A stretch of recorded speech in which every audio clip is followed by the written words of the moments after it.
ทั้งอยากได้แล้วโอ้ยบ่ทื่นว่าอยากได้แล้วเฮานั่นพอได้มาเฮ็ดแรงเฮ็ดง่ายให้กินก็บ่ได้ว่าหาแต่แก่แนวเดียวดอกนะก็แม่ในนั้นแหละใจก็ว่าในนั้นแหละอันนี้เจ้าเฮ็ดเวียกเจ้าก็โง่มาดึงเขาเฮ็ดกินแล้วก็ต้มหน่อไม้ไว้หาหน่อไม้สองยอดไปหลายดอก ขนาดกระป๋อมมันก็ยังมีขู่เฮ้ยตะแกนก็ยังมีขู่ เอ เนาะ อแต่นกขนาดมันก็ยังมีขู่เนาะมันคือว่าชัดเด้ฮะก็เชิญคนโบเขามันว่าปากบ่ได้เป็นคือเฮาวันในโลกนี่จังมันก็ยังมีหมู่มีขู่เจ้าว่าได้เฉียวนั่นแหละมันเฮานี่มันเป็นว่าใดเฮาจังว่าเฮาอยู่ในสัตตาลายมือของเฮาบ่หั่นน่ะ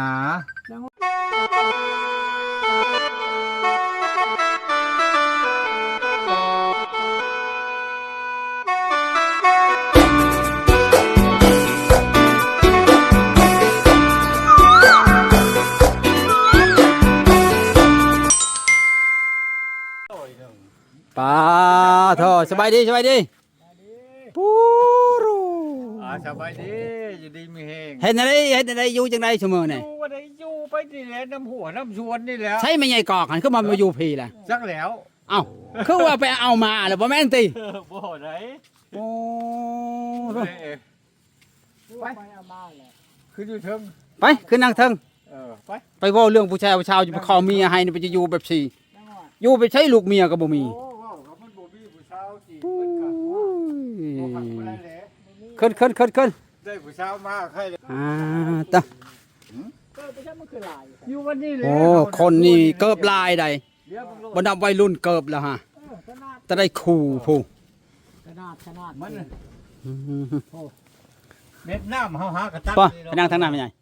น้ำดิบนั่งเป็นมาพี่ถ้าบ่อยากให้กินเลยน้ำดิบกินน้ำต้มหมดแล้วน้ำต้มก็ได้ปลาเด้อเอาขึ้นนะเป็นยังไงฮะขึ้นบ่ได้บ่เนี่ยมันแจ้งๆนะเอาไปชั่งไว้ก่อนเนี่ยฉันบ่ยุ่งกับย่าเลยแม่แนวคนโสดเนาะเมียนเห็นว่าได้เลยบ่เสื้อผ้าเลยพาดไปเต็มหมดท่านนี่บ่เดินหาตาได้เสียวเด้อเอามาไว้พี่ซะก่อนได้ว่ามันนั่นมันบ่มีคนบนสิเมียนคนตกละหาบ่สิอยู่ก็บ่มีเอาจอกแล้วยับเข้ามานั่งไหนพี่อย่างนี้ข่าวดีแล้วขึ้นมานั่งโอ้ยส่งเสือบ้านนี้อย่ามันนะคนเฮ็ดเวียกเฮ็ดงานมันจะเป็นไปจังคนเฮ็ดเฮ็ดงานใช่ส่งเสือคนนะใช่มันโธ่นี่จะเปลี่ยนสุด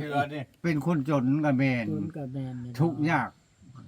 ปากมองหาเช่ากินคำใครบ่ทุกข์บ่ยากไปนะคันสิเอาไปเฮากับเงินเฮามันก็บ่มีเป็นก้อนคือ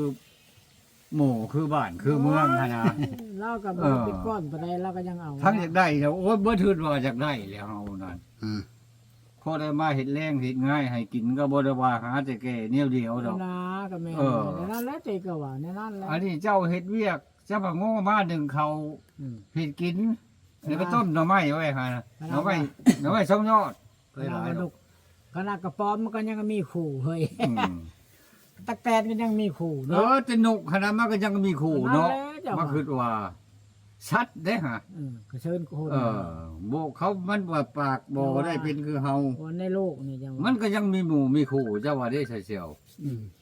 นั่นแหละมันเฮานี่มันเป็นว่าใดเฮาจังว่าเฮาอยู่ในสัตตาลายมือของเฮาบ่หั่นน่ะจังว่านั่นแหละบ่แม่นหยังดอกถามว่าเป็นอะไรไปจอกผู้สาวคือไปผู้เดียวบ่น่าแต่ว่าคันว่าข่าวก็แม่นว่าข่าวบ่แม่นตัวจริงแท้ฮะบ่แม่นมันบ่แม่นตัวจริงอันนี้ออกแต่ปลาไม่ยิ่งได้จังว่าแบบเราผลิตเองเราแหละบ่สิผลิตบ่ระบบผลิตแล้วว่าหลังจากเลิกกันนี่แล้วมาเทื่อนึงเฮ็ดหัวจะว่าแต่เฮาบ่ได้ไปแล้วว่าจะไปเทื่อนึงบ่ได้ไปเขาว่าทั้งชื่อเขาเอาทั้งชื่อซะตัวนี้นั่นยิ่งเพราะว่าไปเฮ็ดหัวซอยว่าเฮาน่ะบ่ตัวดอกเฮานั่นคันว่าไปเฮาว่าไปคันชุดนึงได้แม่นว่าเฮาไปแท้ในนอนนั่นเฮาไปแล้วก็ชุดนึงนั่นไปซื้อกระปุ่นแต่ก่อนไปผากหรือบ่เห็นเราประคุณจิรอ ชุดนี้ไปกับน้องก็น้องก็บ่เข้าน้ำเฮาดอกเพิ่นไปอยู่นอกพี่แล้วก็เฮาเขาไปส่งแล้วเฮาก็ว่า โทษนะ หมู่พับผ้าไปหาตู้พายว่าเสี่ยว แล้วว่าหลังจากหันน่ะมาเทื่อนึง บ่ มาเฮ็ดหัวเจอว่าแล้ว บ่ได้ไปดอก บ่ได้ข้างคืนบ่ว่ะ อืม บ่เชื่อดอกเฮาอ่ะ เออ แล้วว่า อ๋อ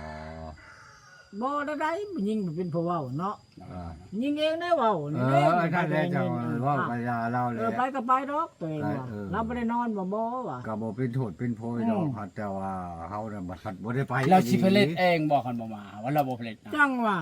มันมาทานเสียเพราะว่าเสีย คันได้ไปเนี่ยก็ยังสิเคลียร์อยู่ดอก เคลียร์ไปจัง ว่าเฮานั่นไปตอนใดหั่นนะ ว่าตั้งแต่เจ้ามานะเรามาทีนึงมาเฮ็ดหัวซอยว่า เฮ็ดหัว บ่ แล้วเอามาปีกล้วยช่องปี เออ มาฝากว่า ปีแต่พูดแล้วแต่กับเจ้าเขาแล้ว อื้อ เลอมันยังกอกเลอมอบ่ โอ้ย วอไปทุดคมเก่าว่ะ ในนั่นล่ะ กับอันน้องไม้นั่นสี่ยอดอ่านไปน้ำหลุดเพิ่นนี่แหละคนหาเพิ่นนี่ ขัดไปตอนกับคอยตอนนั้นเอาปีกล้วยไปนี่2 ปี โอ้ยแล้วแต่พูดมันเลย นั่นไม่กอกเราเว้าไปมั่วบ่ ไปอยู่นี่เฮาบ่ได้ไป แล้วหลังจากเลิกกันก็หมดเจ้าแล้วมาเทื่อนึงว่ะ มาผู้เดียว มาเฮ็ เนาะ ดหัวมักกะชลีนี่เรา สลีเราก็ออกผักแล้วได้ อืม สลีเราเป็นผักแล้วนั่นนี่ บ่ โอ้ ว่าเป็นอะไรเฮาว่า แล้วก็เราเฮ็ดชมปลาไว้รอเจ้าอีก เดี๋ยวนี้ บ่ได้ นะ บ่เห็นมา ข้งคืน โท บ่ ษมือเดี๋ยวนี้สิได้ไปกินสุมปลาเนาะ อ่า เขาบอกคือบ่ให้เรานอน เออ เราบ่ได้เว้าว่ะบ่เว้าแล้วจะบ่เว้าเฮาว่าแม่นเฮานี่เฮ็ดหัวแล้วก็นอนแล้วตัวเอง คำแล้วไม่มื้อแล้วเนาะ เออ บ่แล้วเราเองอย่างเมื่ออันแม่เจ้าบ่ บ่ บอก บ่ได้ไป โอ้ตัวนั่นได้ บัดไปเฮาจังสิถามอยู่พังดอก เออเฮ็ดได้บาด ว่าหลังจากข่อยมากับน้อมแล้วข่อยมา เออ มาจากเถือแล้ว กาว่าสิบ่ได้ขอแม่นบ่ปีนี้ แล้วเฮา บ่เชียว เฮ้อก าว่าสิบ่ได้ขอบ่ปีนี้ จังว่าเฮา ใช้จังห คือ วะ ว่าเฮา เอาไปกับจังหวะ อืม จังหวะเอาเด้ เอ อ อ จัง เรียก ว่า ว่าคือเฮาเว้าเลยมันบ่เฮาผัดบ่มีคือเจ้าเลียวเห็นนี่แหละ ไผมีบ่มีไผมี คัน หร เจ้าา อก เบิ่งตัวจริงเลยก็เฮาน่ะมันแบบใดอยู่วัดใดกินวัดใด อืม เลยไปอยู่ไปน้ำหัวน้ำชวนผลกับผัดตกบาดนี่สิไปหาน้อมกับไปบ่ได้บาดนี่ เออขันไปแล้วเปียกเปีย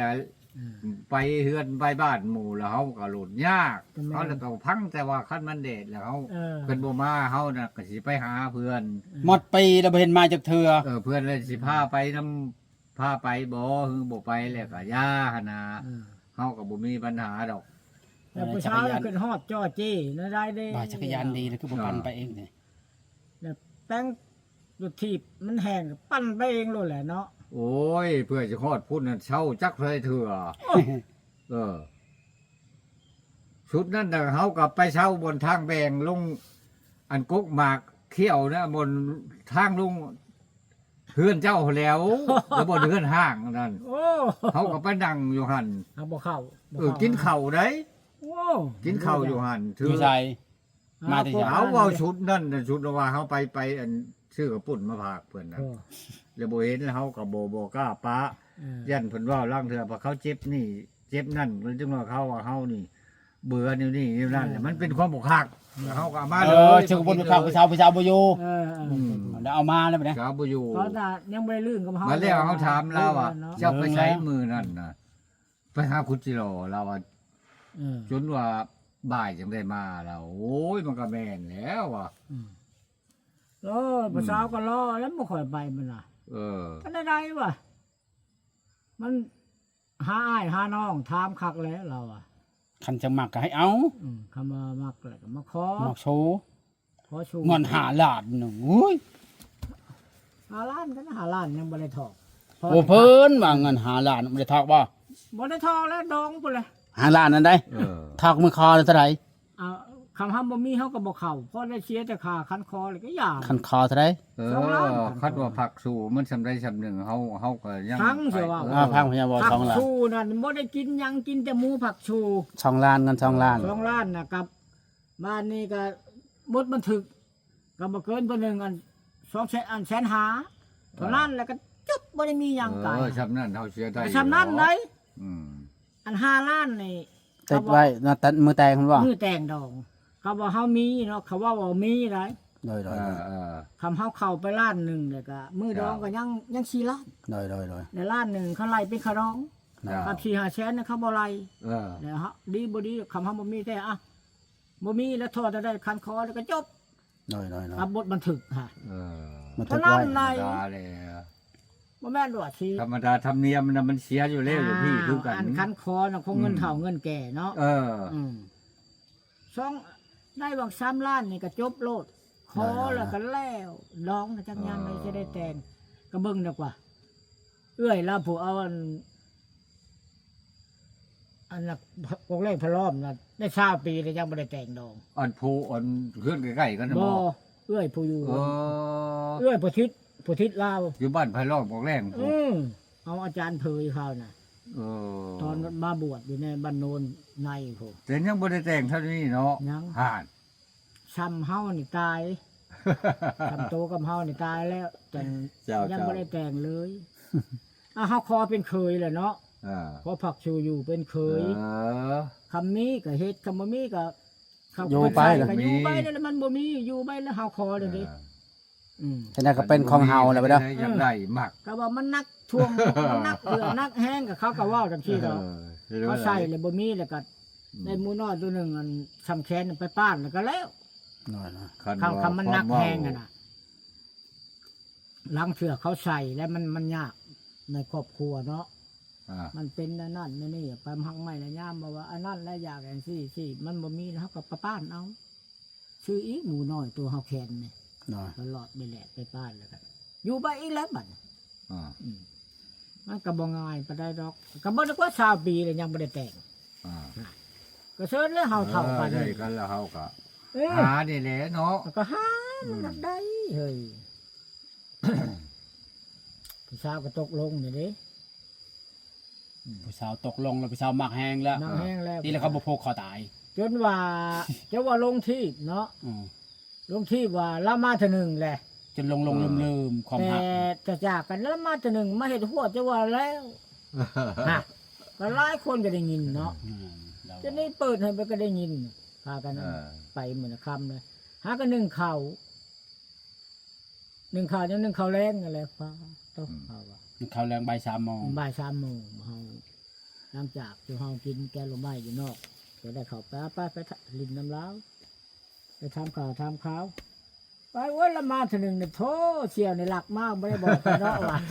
บ่ เจ้าเฮาว่าข้างคืนแล้วเนาะได้แล้วจากดอก2 ดอกบ่ได้หัวได้ลาวก็ได้ก็ได้กว่าเฮาว่ะหีไปหีมันไปสิคลัมไปซังเนาะ ปามาจิเจือนไปเด้อ เนี่ยมันม่วนก็แล้วแต่ไผมันละวะเฮา อ๋อ มันไม่สิ ทำ คาย ชื่ อยู่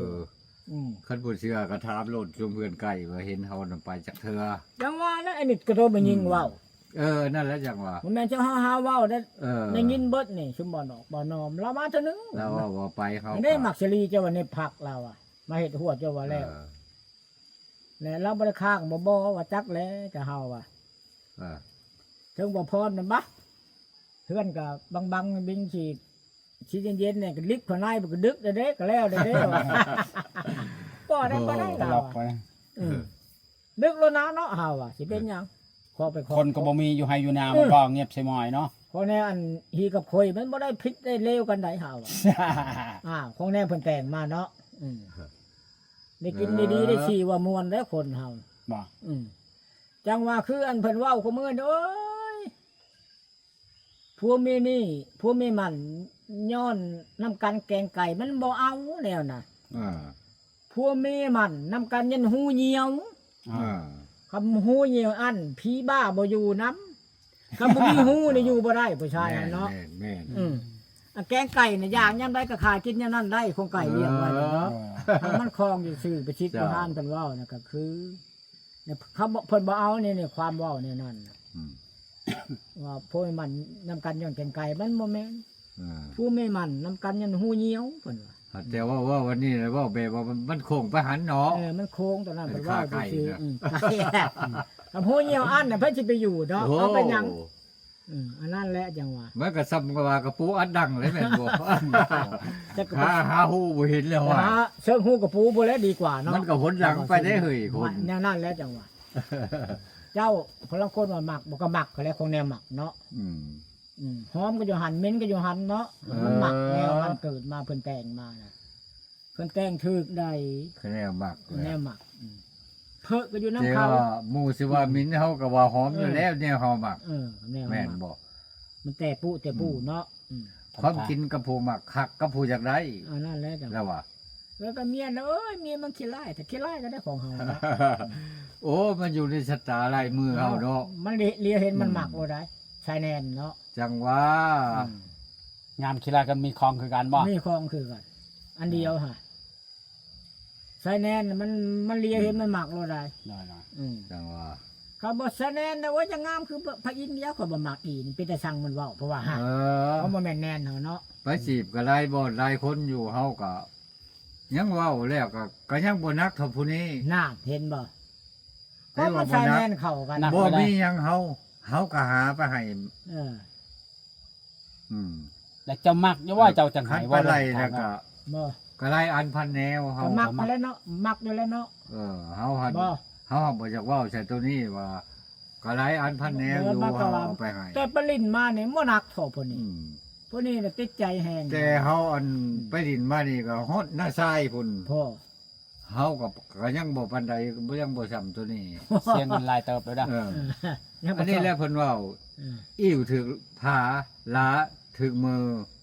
พ่อ ใช่แล้ววะ อันนั้นเลยเนี่ยจ้อ ก็ เลย คือ ได้เสีย อยู่หัดแต่ว่าเฮาหัด มันจ้อเลยได้ใกล้สิเข้า บ่ พรร มี ษา ทะ ได้ บ่มีผู้พาไป อืม ทางขึ้นฮอดจอดถึงแล้วก็ขึ้นอยู่นั่นแหละ โอ้ เป็นไงกอกว่าเขาบัญชาก็สิเอา ก็ประชาก็บ่ย่านเรา เราว่าบ่ย้านเราเว้า เออ เขาบ่ยังมีเอา แรกเข้ากลิฟคือการเข้าประชา เอาไม่ยังเขาเว้าเลยเนาะเขาบัญชาแล้วได้มันยังพายว่าเขาบัญชาก็เอาขนาดพญามีเอาแล้วเว้าสิได้ เฮาก็ บ่อยู่แล้วว่านะเขาเอายังเป็นเฮือนเป็นชาติเนาะ บ่ เนี่ย แจ้งปานนี้ดอกว่ามีแต่หมู่ว่ามักบ่มักอยู่ มักกันเลย ได้แต่มักบ่ไปหา สาวนั่นคลองเศร้าคลองแรงตายแล้วว่ะเป็นฮอดได้เราก็ได้ เว้า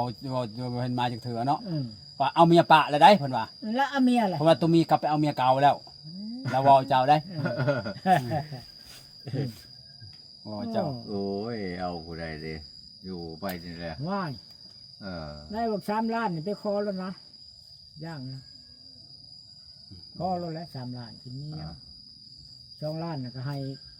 คันคอล้านหนึ่งที่ซื้อไก่ซื้อกาซื้อเหล้าซื้อเบียร์ก็แล้วแต่เนาะ อ่า ถ้าอัน150,000น่ะก็บึ้บันทึก4-5 แสนน่ะก็ นั่นมันทำเนียมมันอยู่แล้วอยู่ไทยเขา นะเขาเงินถอกมันบ่มีแล้วเงินถอกบ่มี ยังบ่มี นะ นะ เขาเอาบ่มีถ้าเขาบัดเดียวบ่เลย เฮาหับเสียแล้วซำนั้น อ่า นะนี่บ่มีเฮาก็สิขุดหัวเราเก่าหัวหญ้าหาแล้ว ว่าย คันว่ามัน เอาได้ คันเว้าแล้วมันความเว้าความคอกลองกันแล้วเว้ากันมันถือกันข้างแน่แล้วคันว่าพ่อพังพ่ออยู่ก็ได้นะ อ้าว เป็น ก็พออยู่แหล้ว เออ คือเฮาเว้าบ้านนี้ก็เรื่องทำเรื่องควายความหัวพอกับผีมี4-5 คนควายน้อยตัวหนึงก็ได้ เออ ขาแอกนะหั่นแล้วก็ปันพูดปันไม้กันแล้วก็ไปจบเราอ่ะ อ่า ใกล้สิแต่งดองพุ่นไรมันแม่นว่าสิกินง่ายควายแล้วก็ ไม่ว่าผักชูเนี่ยมัน